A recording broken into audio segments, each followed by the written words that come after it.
Hi friends, Angie Hernandez, certified hypnotherapist here and at Indiana Hypnosis Center. Where bad habits don't have to last a lifetime, get rid of those bad habits with hypnosis. So today we're here at Try It Out Tuesday, welcome, and it's session 3 with Lisa, our extreme pain client.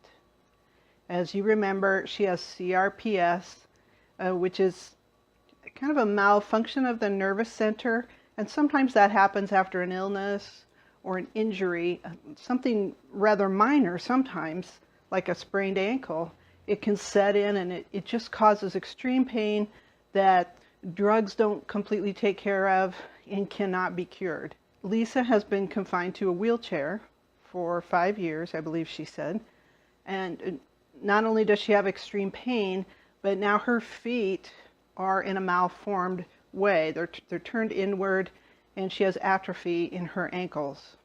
So the only way she can walk is on the edges of her feet, and she walked very little, maybe just to go to the restroom.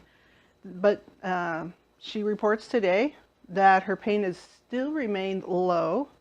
I'm pretty happy, between a 3 and a 5 all the days, and that she's been able to take back little parts of her independence. She's been walking more inside the house. She hasn't been out because where she is, the temperatures have been extremely high, and that tends to exacerbate her pain.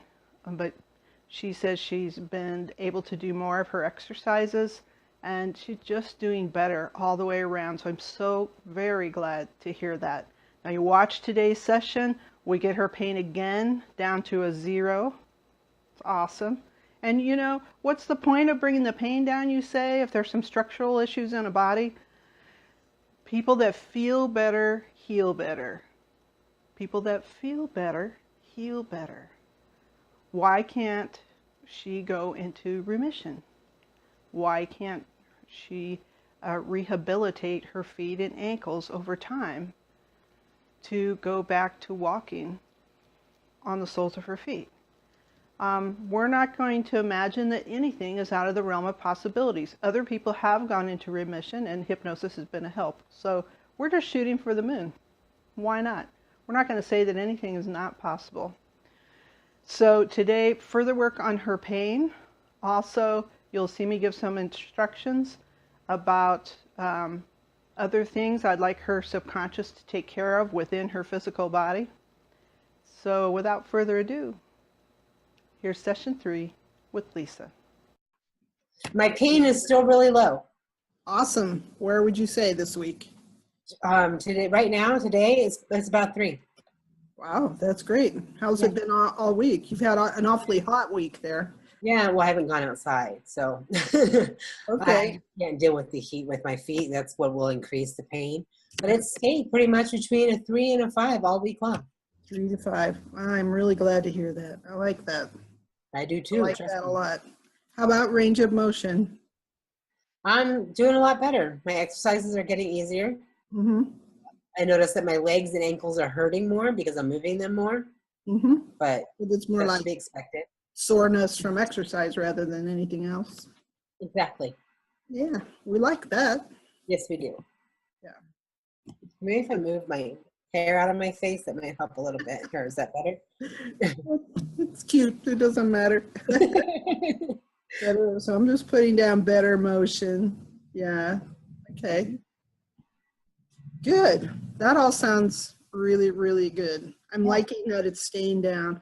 But part of that could be too, if you're not leaving the house, you're not straining yourself to do some other things, but I'm not going to find an excuse for why it works. Yeah, no, I've been pushing myself more, actually. I've been walking more in the house. Good. So less reliant on Kenny to do things for me, less reliant on my wheelchair. I've even gone without my walker. So Wow. That is really great. You can try this motion now. That's pushing your dog through the dog door. yeah, exactly. Oh my gosh, that dog. She is so spoiled. It's not even funny. She just looks at it and she won't do it. She'll wait for you to come open the door right next to it. And you do it, so why would she not wait? I don't do it. Kenny does. Oh, he's the culprit, huh? Yep. All right. We'll let him get away with it then. Yeah. Okay, cool. What else is happening? Talk to me about, let's see, we talked about pain, range of motion. What else? My just overall, like, what's the word I'm looking for? Mood has been really increased. I haven't felt as depressed because I feel like I'm getting I'm getting my mobility back. I'm getting some of my independence back where I would depend on Kenny to do things. Yeah. Because it just hurt too dang bad for me to get up and walk. I'm doing more for myself and I'm feeling really, really good. So It's hard to always have to ask, isn't it? Yeah, it is. It really sucks. Yeah, especially if you're an independent person. Yeah. So it's nice to be able to do some things for myself again. Yeah, good. I had some kind of idea that went right out of my head. I don't remember what it was that I was going to ask. Oh, now I do. How about swelling and color? The color actually has been really good. It hasn't been changing like it normally does. It'll turn like a purplish, grayish color, and sometimes it'll turn red, but it looks like my normal skin tone. I haven't had any discoloration lately. And the swelling, swelling comes and goes. Usually by the end of the day, my feet are a little swollen, but nothing to where they were before. Mine are swollen too by the end of the day. They're not like deformed elephantitis looking swollen anymore.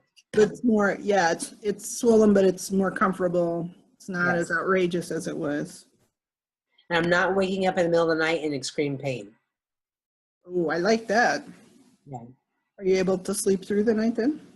Not entirely, but I am, because I have to get up and use the restroom. It seems like every hour, but not really every hour, but I'm exaggerating a little bit, but yeah. In the crowd. That's kind of my age, I guess. I'll blame it on that, but I don't. Yeah, I blame it on my age, having to get up. But yeah, so I've been sleeping more, instead of like 2 hours at a time, I'm sleeping 4 to 5 hours at a time. Oh, that's awesome.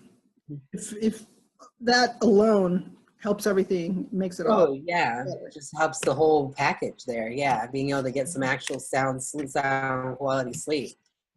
Sure, because that deep sleep is where you restore and refresh and heal as much as you can. Absolutely. I'm having dreams again, which I haven't had in I don't even know how many years. Yeah. So yeah, all around this is like just I swear it's a miracle. That's how I feel. You're getting into the right kind of sleep then. Good. I like all that. That's all good. All right, so I wanted to do some tapping. We weren't able to do it last week, but I think we can do that today. Okay. And what I wanted to tap on today was about kind of the trauma of being told all the things you've been told about your health. Okay. Does that make sense? If you think back to like the first day you were told these things, and then every next time you were told, well, there's nothing I can do. I don't know what all you were told. You'll have to tell me. I was constantly told there's nothing more we can do. There's nothing more we can do. We have done all we can do for you. Mm-hmm. So. What was your first, like, when you were first diagnosed? I assume that took a while. It took a few months. It didn't take as long as most people. I went to the right doctor. They sent me to a doctor who knew what RSD was. Mm-hmm. So he was able to diagnose me like right away before actual tests. He's like, I would bet my next paycheck you have RSD. Well, he told me a little bit about it, and this was 5.5 years ago. I didn't find much on the internet about it. What I did find was very scary. And I'm like, oh, that'll never happen to me. Whatever, I kind of blew it off. Then when I wound up in the wheelchair, within 5 months, I should step back a little bit. I woke up in January with random left foot pain, and it kept progressing. And then I went to the doctor. It was about May that I was diagnosed. And then within just a few short weeks of that, I wound up in my wheelchair because it went spread to the right foot as well. Mm-hmm. So it wasn't until I got put in the wheelchair that I really took anything that doctor said seriously. He said, you have to be really aggressive. You got to go to physical therapy. You got to do this. You got to do that. And I'm like, yeah, whatever. That's like one of those, he's trying to scare me. It's an outrageous, thing that happens to only so many people. It's not going to happen to me. And oh boy, did it happen to me. So, So what was your original, did you have an injury or? well, we're not really quite sure. I have what's called rhabdomyolysis in my left hip. And we believe, well, rhabdomyolysis is when the muscle breaks down in a bad way. You know, bodybuilders break down and build up their muscles all the time. Well, this broke down in a bad way. It was sending toxic enzymes into my liver and stuff. Yeah. And so, yeah, I had to, like, I couldn't walk at all, nothing. It was like really messed up. I had to rebuild that muscle up in my left hip. So when I had that, we think that that may have led to the RSD, but we're not 100% sure. Yeah, I've read different things about like sprained ankles or a simple bone break. Yeah. It's so weird to think that you can have a normal strain of some kind and it lead to something completely devastating. Yeah, the only injury that I know of that happened to that foot was that my parents' dog stepped on it. But this isn't just a regular dog. We're talking about a Mastiff Rhodesian Ridgeback mix. We're talking a huge, huge dog stepped on my foot. And so that's the only type of trauma or injury that I had to that foot. But that was separated by quite a bit of time? Actually, with the random foot pain that I woke up with, we're talking a few days, maybe a week tops. So that's the only like injury that could have possibly sparked it. They also think that the rhabdo may have played part in it as well. So maybe it was kind of a perfect storm for you. Yeah, kind of. Yeah, I know when my Labrador would step on my foot. Oh man. Yeah. He didn't weigh as much as a dog that size. But they put a lot of force into it, don't they? They do. They do. In your foot. I have a pit bull now, and she'll still sometimes step on my feet on accident, and it still hurts. Yeah, they put a lot of weight into that. Those puppies are solid. Like, yeah, Sporty got me a couple times good. Okay, so let's think about, so for you, do you think like the most traumatic part of all of that was just when you hit the wheelchair, it all came to you, it all was real? That's when it became real to me. Yeah. It wasn't real to me until I was in the wheelchair. And once I got put in the wheelchair and lost all of my independence, because I've always been an independent person. I've always done everything for myself. I've always worked. I've always, you know what I mean? I've always taken care of me. I've never needed somebody to take care of me before. So when I was put in the wheelchair, that's when it hit me like a ton of bricks. Yeah. Yeah.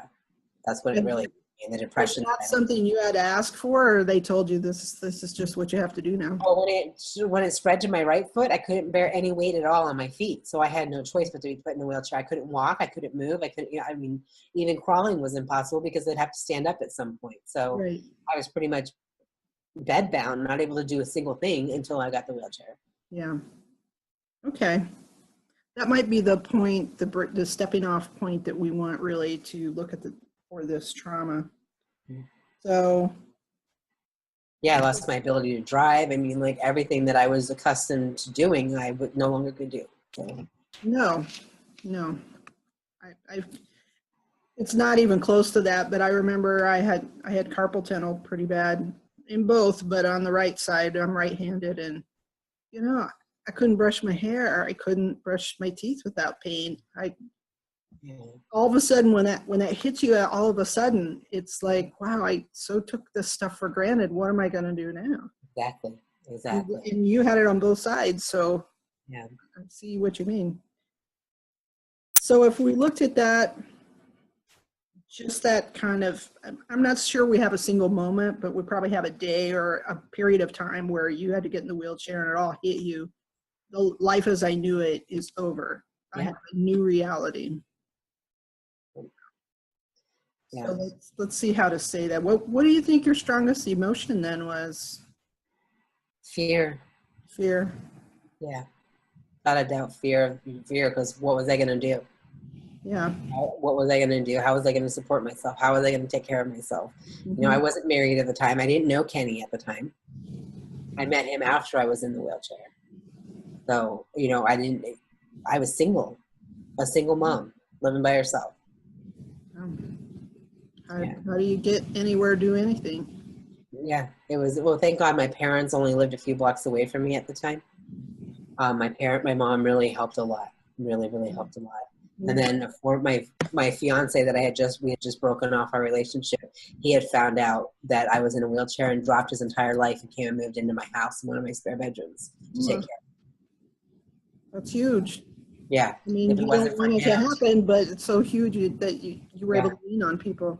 yeah, I was very, very, very blessed. I have to say that. Very blessed. Yeah.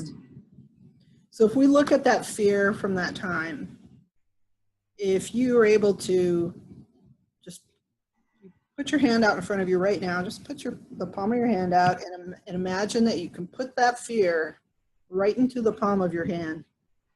Tell me, what shape is that fear? What's the shape of it? First impression. Like a square, like a box, like a cube. Like a cube, okay. What color is it? Black. Does it have a texture? No, it's just smooth. Smooth, okay. Does it have a voice? Mm-mm. No. Okay. Not saying anything to you. Nope. Okay. I can read my notes here. Okay. So tell me well, here's what I'll have you do. I'll say the sentence and you repeat it after me. You can put your hand down now. That's all we wanted to do. Sorry. Okay. I couldn't see your hand until you raised it up a little bit. Oh, that's okay. I didn't know you had it up. I have this fear. I have this fear. It's like a black, smooth cube. It's like a black, smooth cube. And I feel it in my total body. I feel it in my total body. 0 to 10, 0 being no fear, and 10 the utmost. Rate that. It was definitely a 10. Definitely a 10. All right. All right, so let's tap on that. We'll start. I mean, it's been a while since you tapped, but you kind of remember the basics. Sort of, kind of, in a way. So we start with the karate chop, which is like this. And when we finish the 3 setup statements using this point, then we move on to the rounds, which are the eyebrow point. Yeah, eyebrow point. I had to stop and think. Right here on the bone, side of the eyes here, also on the bone, under the eye, right here on the bone. Under the nose is about halfway. Chin point is this crease. Mm-hmm. And then collarbone, you kind of have to find that one. It's kind of here where that bony part is, and then you come down about an inch and you come out about an inch. Somewhere in that area, you're going to find the point that you can feel. Like mine's right here. When I do that, I feel it through my shoulder blades and all the way down to my toes. Yeah, Okay, then under the arm, kind of do it. I'm going to sit up a little so you can see. Kind of do it like a monkey, like right there, like this. Okay, yeah, I remember now. Yeah, and that's another one I feel strongly. And then we end up with top of the head, which we do in a circle so that we're tapping on different, we're kind of accessing different parts of our brain. Yeah. That's why we do it that way. All right. So you're going to do this and I'll just follow you, correct? Yeah, we're just going to do an echo, just like we just did. Okay. I was like, I'm not going to remember that. Okay. Yeah. Yeah. I have this sphere. I'm sorry, let's rewind. Even though I have this sphere. Even though I have this sphere. It's like a black, smooth cube. Like a black, smooth cube. That I feel in my total body. That I feel in my total body. I deeply and completely love and accept myself. I deeply and completely love and accept myself. Even though I have this fear. Even though I have this fear. I don't have any idea how I'm going to make it. I don't have any idea how I'm going to make it. And I feel that throughout my body, and it makes me shake inside and out. I feel that throughout my body, and it makes me shake inside and out. I still deeply and completely love and accept myself. I still deeply and completely love and accept myself. I have this fear. I have this fear. I can't walk. I can't walk. How am I going to do anything? How am I going to do anything? I have no idea where to go and what to do. I have no idea where to go or what to do. I accept who I am right in this moment. I accept who I am right in this moment. Right? This fear. This fear. This fear. This fear. This fear, I feel it in my body. Fear, I feel it in my body. I can't walk. I can't walk. The pain's too great. Pain's too great. I live alone. I live alone. What will I do? What will I do? How can I earn a living? How can I earn a living? How can I even go see a doctor? How can I even go see a doctor? I don't know what to do. I don't know what to do. What does this mean? What does this mean? I guess I have to be in a wheelchair. I guess I have to be in a wheelchair. But I can't go to a job in a wheelchair. I can't go to a job in a wheelchair. And the pain's too great for me to even try another kind of job. And the pain is too great for me to try any other kind of job. I don't know what my future is. I don't know what my future is. I don't know where to go or what to do. I don't know where to go or what to do. Why am I even here if life is like this? Why am I even here if life is like this? How will I eat and live? Eat and live. How will I even buy food? How will I even buy food? I mean, we're down to the basics of life, and I don't know how to do them now. Down to the basics of life, and I don't know how to do them now. I need to have a plan. I need to have a plan. Where will I get a plan? I need to get a plan. I need to let this fear go so I can have a plan. I need to let this fear go so I can have a plan. Let it go, let it go, let it go. Let it go, let it go. Deep breath.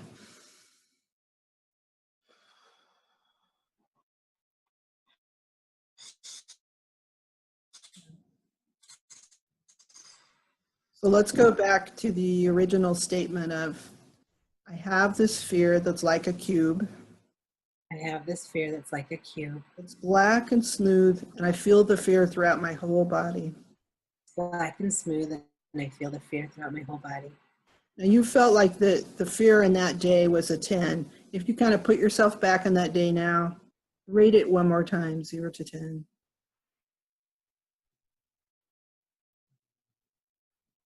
Maybe more along the lines of like a 7 or 8. A 7 or 8, okay. So we're really going back to that Lisa, and we're soothing out what she needs to hear. All right, let's do some more. Got a bug here. Some kind of bug. Even though I'm so afraid, Even though I'm so afraid, I know I need a plan. I know I need a plan. I went to that doctor and he said other people have this. Went to that doctor and he said other people have this. They're able to live. I have to be able to live too. They're able to live. I have to be able to live too. So I need to get rid of this fear so that I can think clearly. So I need to get rid of this fear so I can think clearly. When I think clearly, I can always make a plan. When I think clearly, I can always make a plan. And the first part of my plan is clearing the fear. The first part of my plan is clearing the fear. And then the next part, I know I'll have to reach out for help. And the next part, I know I have to reach out for help. And I have family that I can reach out to. I have family I can reach out to. I know they'll help, even though it's uncomfortable for me. I know they'll help even though it's uncomfortable for me. I hate asking for help. I hate asking for help. I like to do stuff myself. I like to do stuff myself. I like to support myself. I like to support myself. I like to do my own things. I like to do my own things. But I'll have to let that go. But I'll have to let that go. Let it go, let it go, let it go. Let it go, let it go.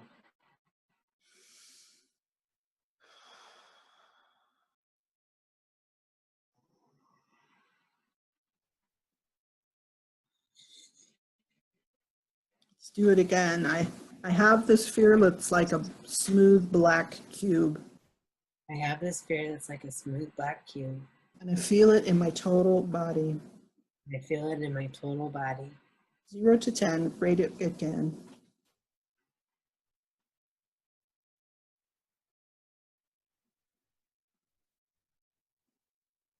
Maybe about a 4. About a 4? Well, we shifted it quite a bit that time. Good. wasn't as emotional that time either. Good. Exactly. Because even though you are in a new place in your life, Mm-hmm. that fear is still in you somewhere. And it's blocking you from going part of the way that you want to go. All right, let's do a little more. Let's crank that puppy down some more. Okay. Part of this fear is about independence, isn't it? Yeah. Yep. Yeah, absolutely. I know that I can ask for help.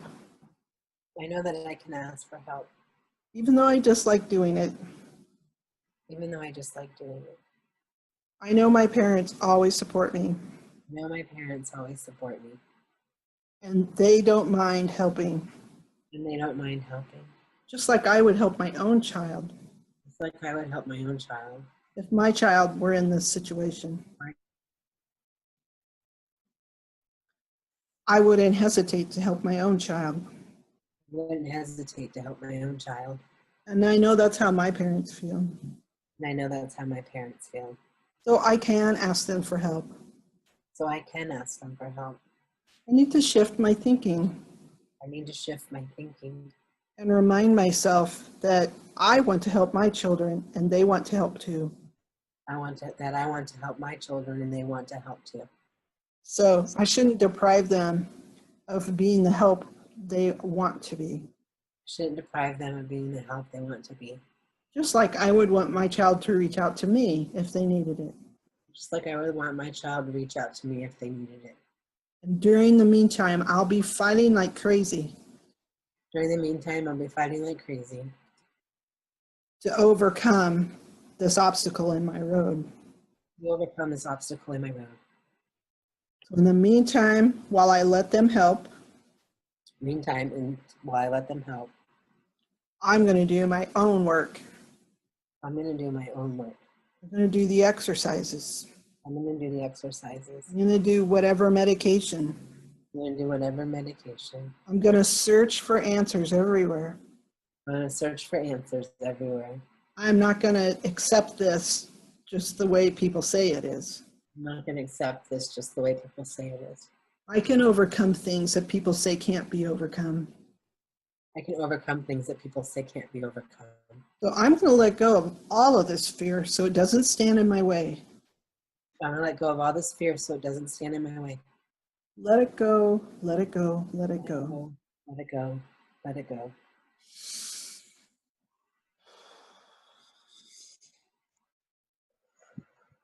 All right. I have this fear that's like a smooth black cube.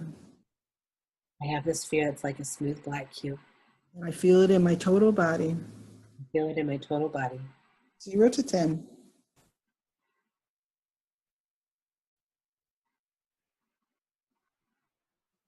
I'm gonna go with 0. I feel like looking at it now, it's like I can do this, I can do this. I'm not afraid. Yeah. So you think we've dispelled all of it? Right now, yeah. Feels Yeah. like it. Good. So let's just do a little bit of a positive tapping to end that up and tie it up in a nice little bow. Okay. All right. I had this fear. I had this fear. And it's a normal fear. It's a normal fear. When your life changes suddenly, of course you're afraid. When your life changes suddenly, of course you're afraid. But I understand that this is my life now and I need to learn something. I understand this is my life now and I need to learn something. The first thing I need to learn is to ask for help when I need it. First thing I need to learn is to ask for help when I need it. The same way I ask for help, others might need my help someday. Same way I ask for help, others might need my help someday. So it's okay to reach out for help. So it's okay to reach out for help. And the things I'm going to be learning, The things I'm going to be learning, I'm going to share with other people who need to hear it. I'm going to share with other people who need to hear it. They're going to learn from me so they don't have to spend so much time learning. They're going to hear it from me. They're going to learn from me so they don't spend so much time learning. Yeah, I'll learn and I'll pass it on to them. I'll learn and I'll pass it on to them. And they can have the knowledge quicker than I did. And they can have the knowledge quicker than I did. and we'll learn to manage this beast. I'm gonna learn to manage this beast. So clear thinking is going to mean me going forward. Clear thinking is going to be me going forward. And if there's any tiny root of this fear left, I'm going to let it go. Fear left, I'm going to let it go. Let it go, let it go, let it go. Let it go, let it go.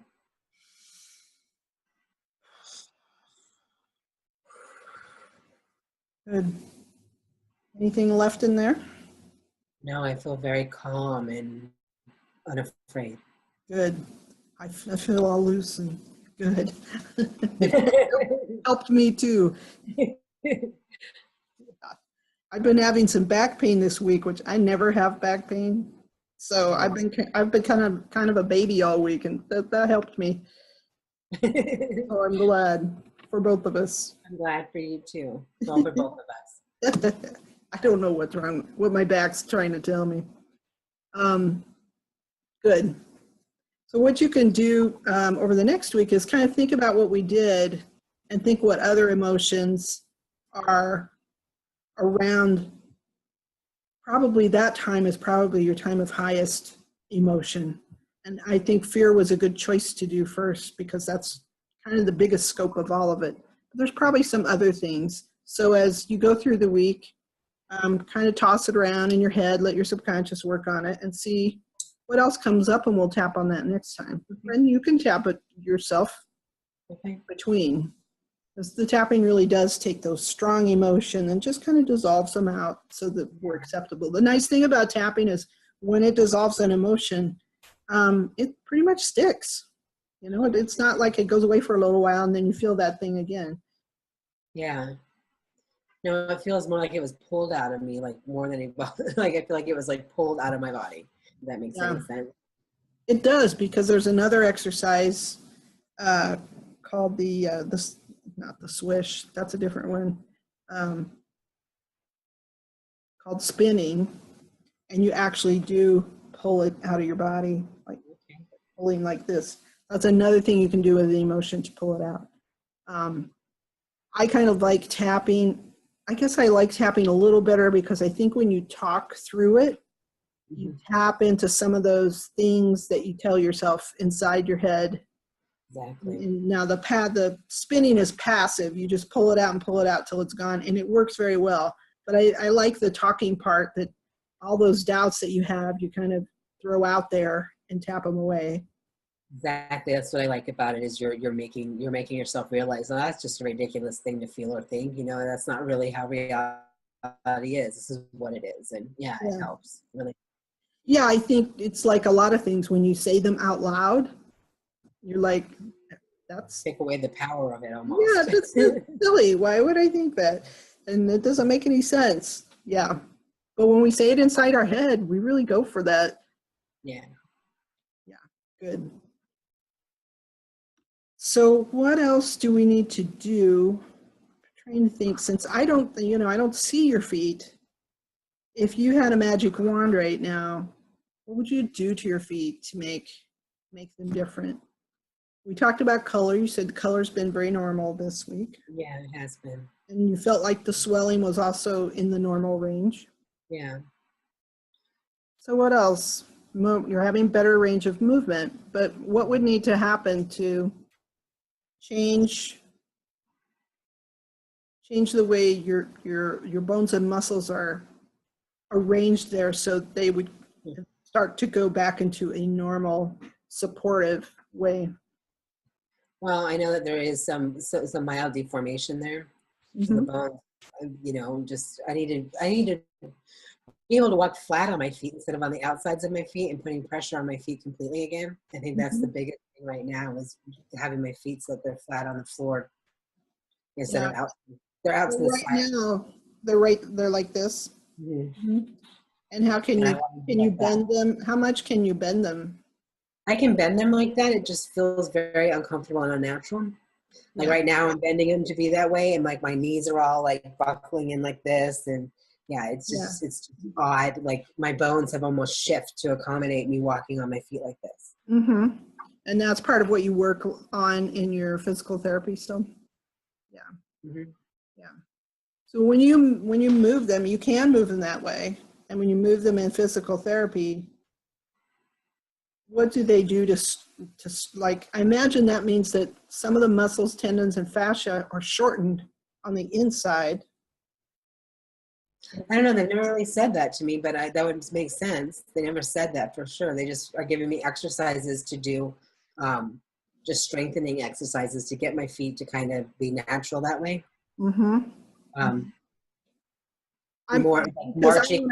I'd like to go in and say to your subconscious, look, this stuff's too short on this side. Let's see what you can do to lengthen that out little by little, because we don't want it to happen too fast. Yeah, exactly. And allow her to walk on the soles of her feet more comfortably than she can now. I think that would be awesome. Yeah, so I'll say kind of general stuff today if I can, but it would be cool to ask them a little more of the technical, what's happening. Okay. Yeah. What's going on in there? Is this stuff short on this side and too long on this side? Are the bones in the wrong place? Okay. Explain to me a little bit. And I would imagine somebody has x-rays of that too. They've never taken x-rays of my feet. No? No. Well, if they don't need it, they don't need it. But I'm wondering, so I can kind of have a better idea myself. And if I have a better idea and you explain it to me, then you must have a better idea. That means that we can ask the subconscious to take all that you know and make it work. Okay. Yeah. I'll see what I can find out then. Because I think you're kind of a knowledge girl like I am. Yeah. I like to know facts. I like to research and I want to know what's happening. Exactly. Yeah. I don't want to go blind at anything. I want to know exactly what's going on, what's behind it, what's making it do this type of thing. Exactly. Yeah, I got that from you. And I'm like that too. So I'm like, I want to go in and the subconscious is like, you don't know what you're talking about. It's gonna know that I don't know this stuff. But if you find out more, we can ask it and it'll have, of course, it'll have the knowledge that you have. So it'll say, okay, that makes sense if this needs to be shifted in this way. Okay, yeah, I'll find out. I'll ask and find out. Yeah, ask when you're in there and see exactly what's going on. Because I didn't know anything about fascia until the last couple of years. And a colleague recommended a book that she recommends out to people with back issues. Yeah. So I bought it it's from a physical therapist that works a lot by lengthening, stretching the fascia, which I guess connects all the bones, what do you call them? Like bone groups and muscle groups throughout the body. Like they're connected all the way through one big fascia on one big group and another on another big group. And I'm vaguely familiar with what the fascia is, not like 100%, but I'm vaguely enough to where I can get a pretty good idea of what you're talking about. Well, it's by, I don't have the book here because I took it home since this back has been bugging me this week. I'm like, you need to get that book out and do those exercises that Chew says. His name is Chew, C-H-E-W. He's a PT, but he's done a lot of work like with professional athletes and stuff who've been told they have to have surgery. But he takes them in. What he says is that because of repetitive motion and other things, the fascia are sort of like rubber bands, not exactly, that connect the bones and the muscles and the tendons. Okay. And it's flexible. But he says because of whatever our jobs are, the way we do things, it can get, it can lose some of its elasticity. And it also can be shortened on one side and lengthened on the other, which causes strain and pain in our body. And he says, if you do these certain exercises for different things, then you can bring it back to its normal elasticity. And I guess if it's short on this side, you can bring it back. So it's not like a rubber band in that if you stretch it too far, it can never go back. Yeah. It can, or if it's not as, I don't know if I'm saying it right. It's been a while since I read the whole book, but if it's gotten less elastic, not exactly brittle, but less elastic, it can come back to that. And he explains the conditions in that. So, but apparently a lot of PT don't work in the same way as he does. And so it's not as well known, I guess, but yeah. I think that's pretty much what the exercises they have me doing is focusing on, to be honest with you, is more of that type of like strengthening that up and getting it back to where it should be. Good, good. And that's what I'm concentrating on. I got back into his book. I got it because my husband has lifetime back problems. But here am I suddenly with the muscles are going, they don't like me. They're being mean to me this week. I have back issues myself, and so yeah, I know how horrible that can be. They're just being mean. And you know the weird thing is I'm good all day. I'm good till I lie down. Yeah, that's when it affects me the most too. My back is when I lie down in bed. It doesn't know what to do when you're relaxing, I guess. That's how I describe it. It's like it just freaks out. Like, I don't know what to do. I don't know how to relax. I guess. And it did pretty well this morning. It was acting up. It hadn't been doing that in the morning, so stop it. I wanted to get down and do some exercises this morning, but I was afraid I wouldn't be able to get back up. Yeah. That's never any fun. Yeah. So I'm tired of it. I'm ready to exercise my way out. That's what I said. I'm trying to drink more water too, because sometimes that's a hydration issue. Yeah, it could be with the muscles and stuff. Yeah. All right. So I am ready. So we got the normal stuff going on. If we talk a little bit about making it more comfortable for your feet to be sole down. Okay. Sole down. Has your walking changed at all from the sides of your feet? Are you able to move it a little bit? Okay. No, I'm still walking on the sides of my feet. And I don't know if that's just my brain doing it because I'm afraid of the pain. Have you tried putting a little pressure on the sole of your foot? Not until we started talking about it did I realize I'm still walking that way without trying. So, to be honest, no. You probably can't walk on it yet because it's been that way too long. But I wonder if you just put one down, palm, or I keep thinking palm, sole of your feet, and just lean forward and put a little pressure on it, little by little. With my walker, so I have something there with me, stability wise. Yeah, not necessarily standing, but just pushing down. I would probably do one at a time. I mean, no expert on that, but I'd like to know what points we need to ask for. What do we need to ask for? Okay. That's kind of where I'm seeing it next. When I practice, I'll check all that out next week for you. During the week.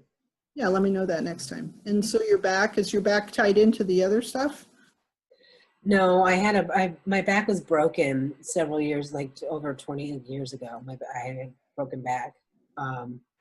It's compression fracture to T11. And then I have a herniated disc in the lower part of my back, L5S1 area. Did you ever tap on the trauma of that injury? No, I've never dealt with that injury at all. That's probably another thing that should be tapped on. All that stuff kind of builds, it's kind of like a ladder where the legs of the ladder are big traumas. Mm-hmm. And then the steps of the ladder are littler things that come along until suddenly you have a whole ladder and you're at a tipping point and everything goes haywire. Yeah. And it might seem like that the tipping point, something happened that was small. You're like, why did this kick off this whole problem? But it isn't really small. It's because it started way back then and it built its way up. Yeah, I can see that. I can definitely see that. Yeah, so an injury like you're describing with your spine, we should be tapping on that too. We'll do that another day. But all these things the stuff that happened early on will collapse the later stuff. It's like, so if the big trauma is the legs of the ladder happens to be when you broke your back, you collapse that, all these little steps just go, ugh. Okay. They lose it. Makes sense to me. Yeah, it's very cool. All right, so let's do our hypnosis now. Just close your eyes and get relaxed. No matter how relaxed you get, Lisa, you're not going to fall out of your chair. You're going to be able to keep your body in your chair. You read my mind. Don't want that to happen. Well, you almost did that first time, and so I wanted to let you know that so your body complies and keeps you upright in the chair. You can be very relaxed and still keep your seat. So just feel the relaxation beginning in the tips of your toes, moving up your foot, or up and around all the bones in your foot, the many bones in your foot, and all the muscles and tendons and the fascia in the foot, which includes the circulatory system that's around there and all the nerves. Just feel them relax and receive. Relax and receive. And then allow that feeling to move up into your ankles and your calves and thighs. Just letting go. Getting limp and loose. And now feel it up into your hips and your stomach. Up into your chest. And allow that back that bears so much of the weight of the world, allow it to relax as well, vertebra by vertebra. Just relaxing and receiving, relaxing and receiving. And that same feeling, you can feel it moving up your body now into your shoulders, letting go of your neck. Let it move up over your scalp. I wonder what it would be like if you could notice the tiny, tiny muscles that are around each hair follicle and watch those relax. That'd be so interesting to have total control like that.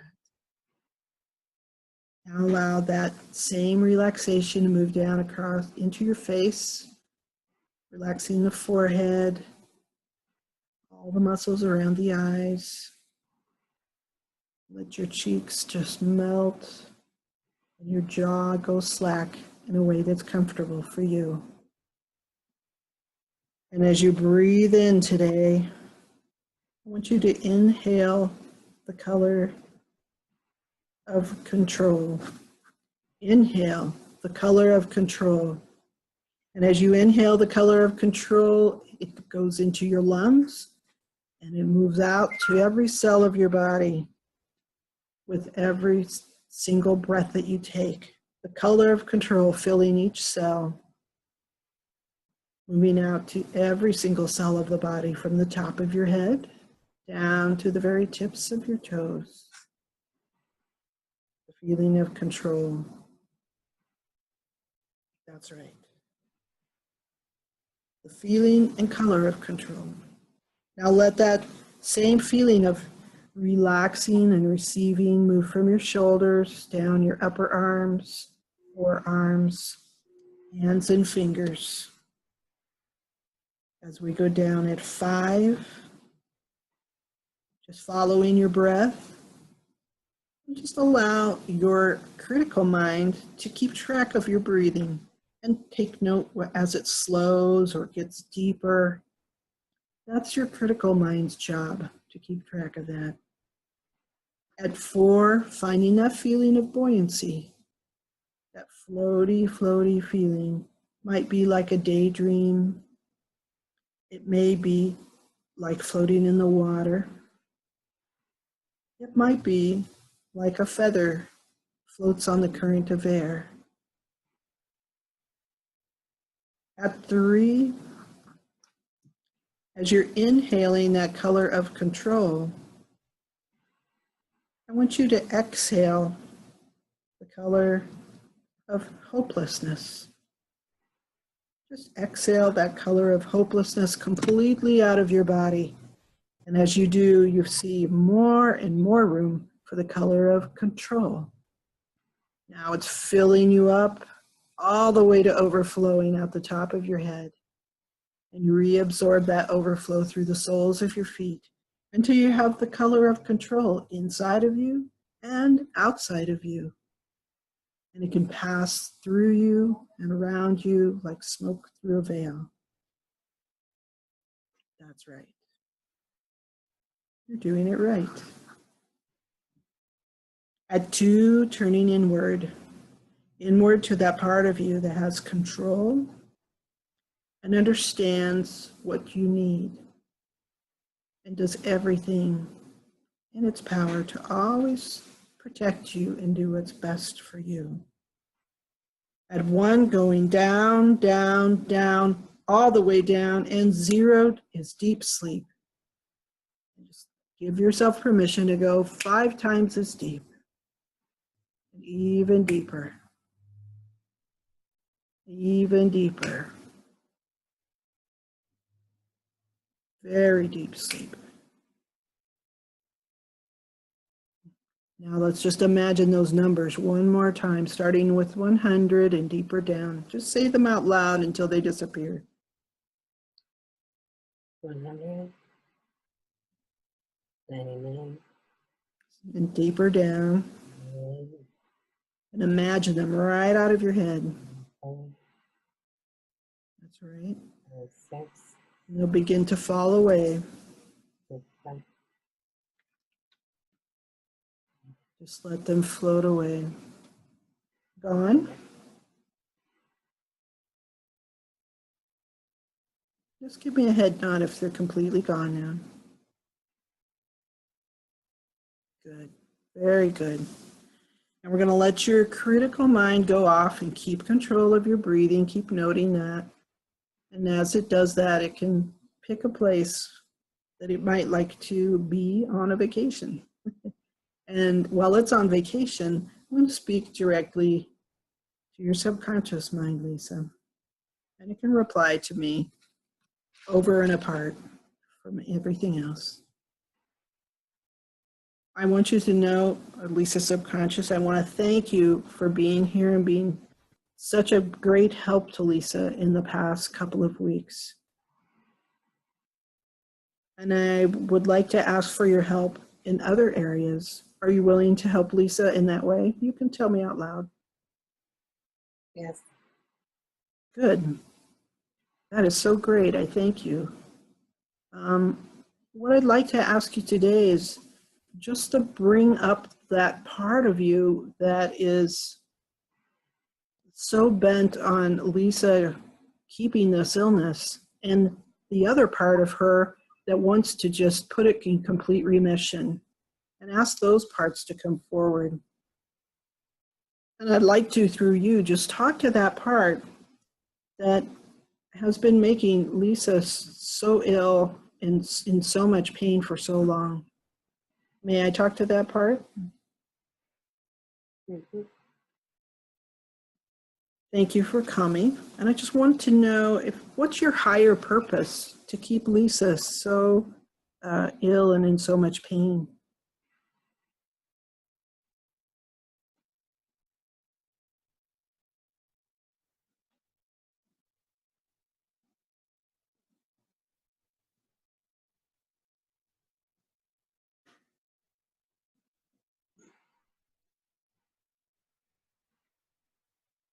You can tell me just your first impression.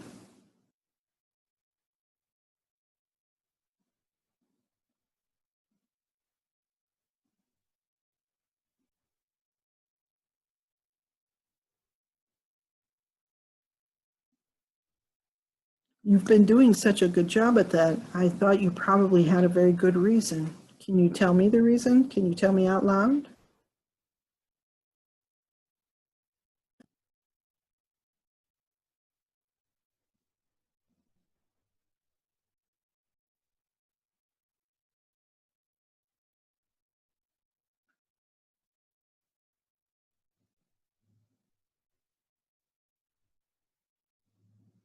Okay, if you didn't want to tell us today, or maybe you don't know, may we speak with the part of Lisa that really wants her to go into remission, wants her to feel well. You can speak to me directly through Lisa's subconscious. Are you with us? Yeah. And you really want Lisa to go into remission. You want her to feel good, right? Yeah. What do we need to do that we haven't done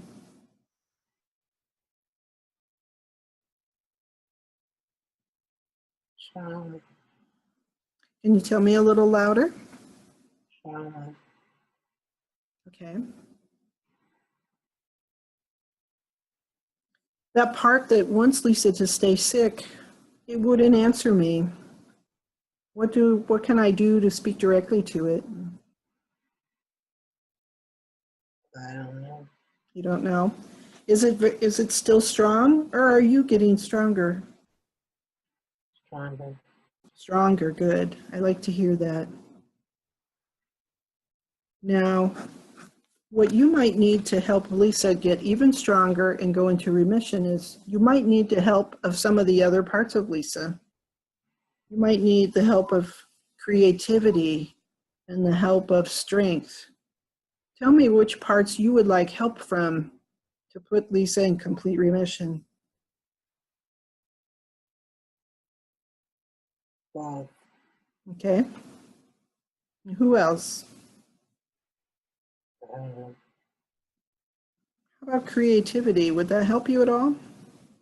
Yes. Okay. And are those parts there with you? I don't know. They might be there with you, but maybe you are not able to see them right now. But let's ask your subconscious directly. Ask subconscious, are you willing to allow those other parts to assist this part of Lisa that wants her to go into remission? Is that okay? Yes. So let's allow her to have all the parts access that she needs to get stronger and stronger and go into remission. And Lisa's subconscious, do you have access to your higher self? I don't know. Ask your higher self to come in and see if that part of you will come in.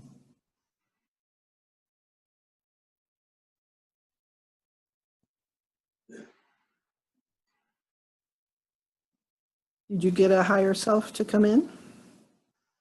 Yes. What does your higher self look like? What kind? Is it a being, or I don't know what it might be? Bright light. A bright light. Oh, yes. What color light? White. A white light. And if you would ask that bright white light, that higher self, what should we call him?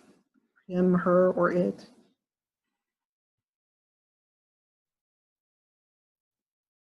Nice. Okay. And just ask that bright white light if it would help to give the part of Lisa that wanted her to stay ill, stay sick, it would give that part a new job and a new focus, a new job and focus that will help her feel well and go into remission. Okay. Okay, good. All right, and now I'm going to talk to you as a whole again, all the parts together, as well as your higher self. And I want to ask you to continue the great work you've been doing. I love the hard work you've been doing for Lisa, because I ask you to send out a work crew, around the clock work crew, to go out into the whole nerve highway and repair the nerves there. And what I asked you to do was to repair the signal that goes from her brain all the way out to all the parts of her body, but especially her feet, and to look for nerves that are damaged and repair them, and look for other nerves. Maybe there's some nerves that can't be salvaged. Maybe they can't be repaired. And in that case, what I'd like you to ask the work crew to do is to build new neural pathways, new nerve cells that are healthy and can carry the messages from the brain to the feet and back again from the feet to the brain. And last week, we even asked you to coat them all in that hypnotic gel. And the hypnotic gel would protect the young nerve and the repaired nerve and allow it to conduct all the messages clearly and safely and protectively forever. Now, we also asked for a download of perfect health to be given to all the mother cells, so that when they have a new child cell from them, they teach them the pain-free download rather than anything else. We want the new child cells to be programmed to the healthy way, the pain-free way, the way that's in remission, completely pain-free. Color and circulation are perfect. If there's swelling, it's only a normal swelling. And all these messages you've been taking and giving to Lisa perfectly. Yes. So now I have an additional job that I'd like to ask you to see to.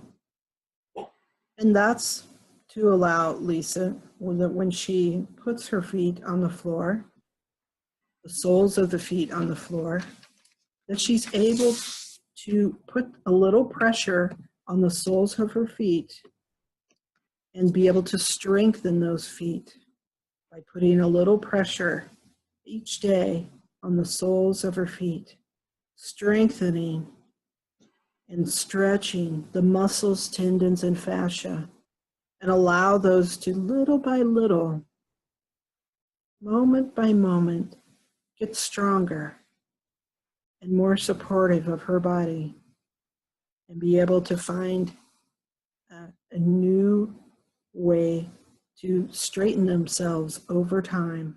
We know we're not going to ask for that to happen too fast. We need that to happen gradually as Lisa can accept and allow these muscles to move freely. What may have to happen is we may need some of the work people in that area to lubricate all the muscles and tendons and fascia, lubricate along the bones and the joints, so that this is moving smoothly and freely and safely and perfectly. Because we know that all those cells of her feet can be perfect again. Yeah, and that's all your work, subconscious. You've been doing a great job. All right, so now, Lisa, give me a level there, 0 to 10. What's a pain level right now? Three. Can you tell me a little bit louder? 3. 3? Okay, good. So let's just send down some more of our hypnotic Novocaine. Remember the Novocaine, that cold and numb and cold feeling. And with the way you activate it is you tap your jaw a little bit to remember when you've been to the dentist and you had Novocaine. Yeah, it's numb and cold, cold and numb and cold, cold and numb. That's right. Just give me a head shake when you're really beginning to feel the cold and numb in your jaw there. Good. Now I want you to allow that to wash out into your hands, just like water from a faucet. That cold and numb feeling goes from your jaw out to your hands and fingers, washing like water from the faucet, cold and numb and cold, cold and numb and cold, cold and numb. You can move your fingers, you can move your hands, but they're starting to feel numb and cold, numb and cold. Give me a head nod when they're good and numb and cold.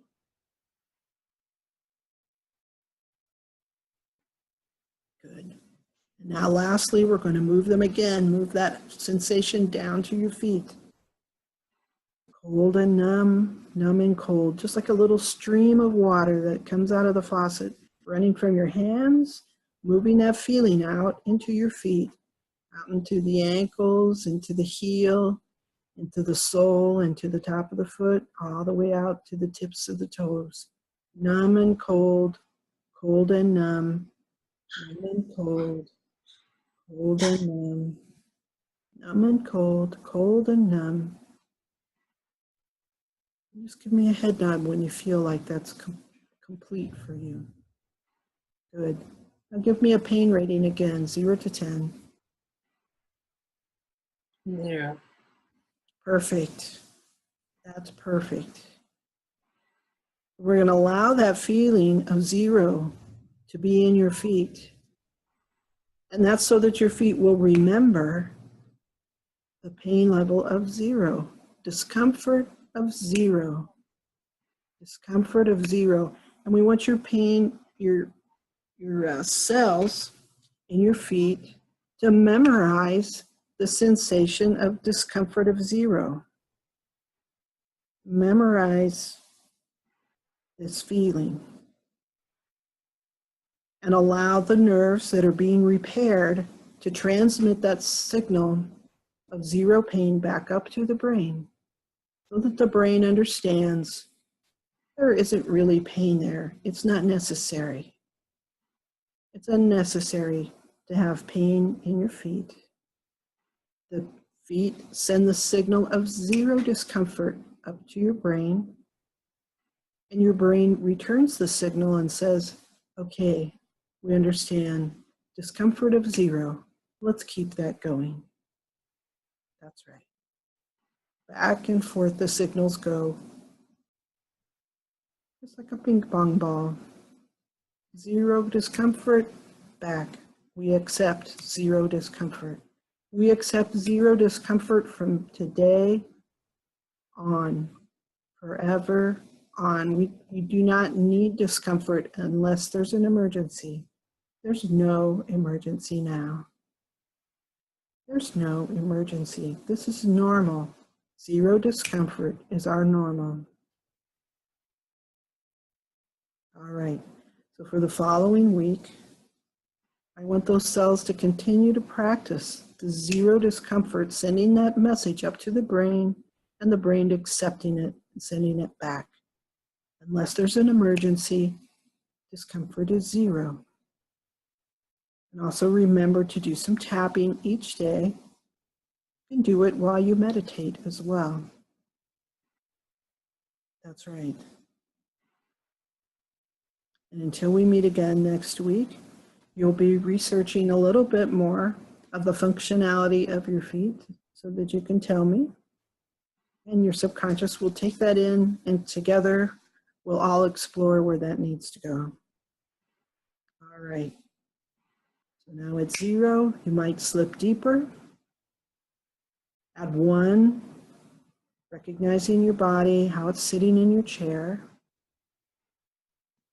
At 2, beginning to orient yourself to the room around you, hearing the sounds of life again. At 3, take a deep, deep breath.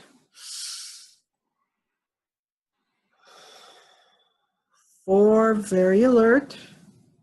And 5, eyes open, wide awake. 1, 2, 3, 4, 5, eyes open, wide awake.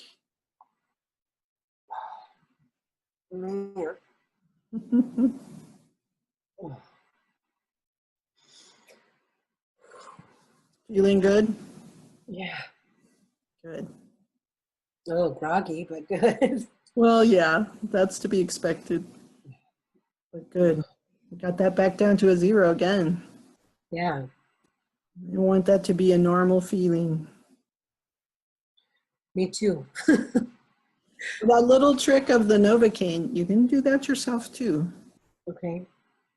You tap on your jaw, you ignite that feeling that you remember. Numb and cold, cold and numb. Numb and cold, cold and numb. And when you feel it good and strong, move it to your hands. Oh. Your hands, you've moved it just like water from a faucet. You moved it from your jaw out to your hands. When you feel it well into your hands, move it like water from a faucet all the way down to your feet. Yeah. So you have the power. You have the power to do that. Okay. Yeah. That just boosts up everything else we're doing. It gives it a little, accelerates it a little bit. Okay. Good. Another good one. Yeah. Super. All right. I'll have this one up next Tuesday, so we'll do it again next Friday. Yep. Same bat time, same bat station? Yep, yep. Okay, Lisa. Okay, thank you so very much, Angie. You're welcome. Have a great weekend. Thanks, you too. All right, bye-bye. Yeah, isn't that great to see her go down all the way to pain-free? It's amazing, amazing. And so now I'd love to see if the structural problems can begin to change over time.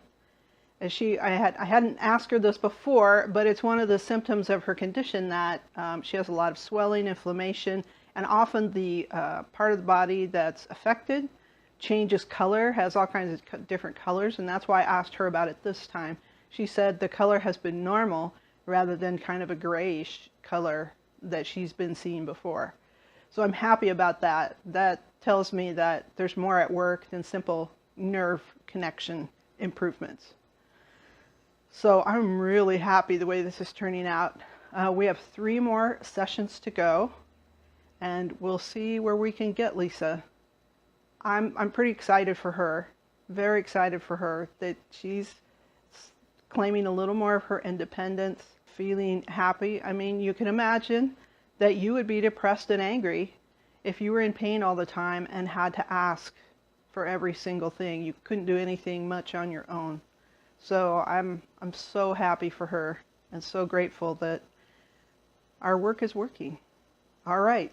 So next week on Try It Out Tuesday, we'll have session 4. Coming after Lisa's 6 sessions, I'm already working with a gentleman who has MS. And we're kind of doing similar work in that we're asking his subconscious mind to turn around his symptoms and give him more mobility, more strength, more control over his body temperature, which is an issue, and we'll see what happens. That would be awesome to help someone like that regain more independence as well. Okay, I will see you next time. This one's from me to you. Bye, friends.